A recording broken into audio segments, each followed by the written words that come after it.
നാളുകൾക്ക് ശേഷം നമ്മളുടെ മഴ വീണ്ടും പെയ്തിരിക്കുകയാണ് സുഹൃത്തുക്കളെ. അത്രയും ചൂടത്താണ് നമ്മളിപ്പോൾ. നല്ല കാളൊക്കെ നല്ല പൊള്ളുന്നുണ്ട് കേട്ടോ.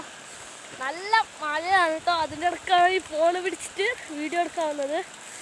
നല്ല രസമാണ് ഗൈസ്. സാധനം മുഴുവനും നല്ല മഴയത്ത് നിൽക്കുന്ന കാലാവസ്ഥ. ചൂട് ചൂട് അത്രയും ചൂടാണ് കേട്ടോ. അപ്പോൾ എൻ്റെ വാങ്ങുന്നുണ്ട് കേട്ടോ മഴയത്ത് ഇങ്ങനെ നടക്കാൻ വേണ്ടിയിട്ടാണല്ലോ. ചുറ്റുമഴയാണ്. നോക്കണം ഗൈസ്.